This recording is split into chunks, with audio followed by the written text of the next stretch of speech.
Po yung palatandaan ng in. Itong may itim na to. At tapos yung silver, hindi na siya makabalik. So i-test light natin. So i-test light natin to, ilagay natin to sa may positive, no? So dapat iilaw to kung ito talaga yung in.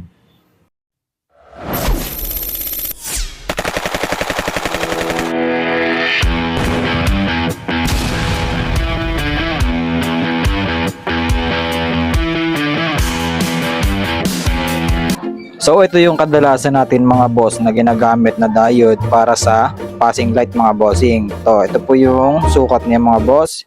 6810, ayan, MIC. Ayan po yung ginagamit nating diode para sa passing light mga boss. So ano nga bang purpose na may diode mga boss? Kasi pag po version 1 lang na MDL yung kinabit natin, 3 wire, ay kakailanganin natin maglagay ng diode para maging safe yung ating mga wiring. Kasi ang purpose nito mga bossing, ito puro in lang to, wala tong out. Ano? Ayan, kaya yan may palatanda dito.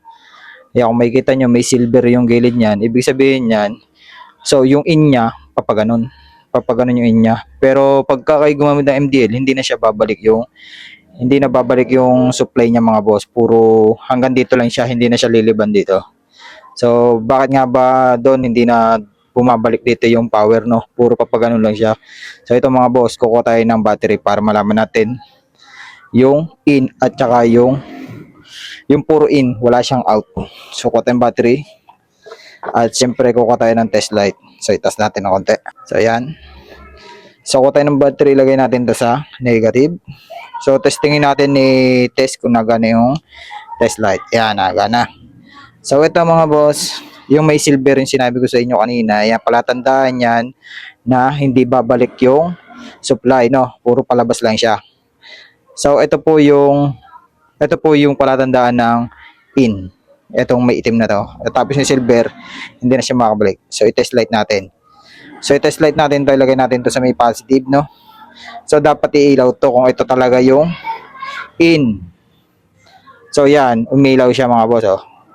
So ibig sabihin yan, dito kayo maglalagay ng pampasing doon sa relay na 87 po yung number pag maglalagay kayo ng passing light, no? Pag isasabihin nyo sa busina, dito, ito ilalagay nyo sa 87. Ayan, 87 na number.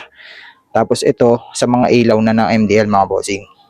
So subukan naman natin yung wala siyang out. So ito ilalagay natin sa positive. Ito mga bossing, oh, para kayo makasigurado.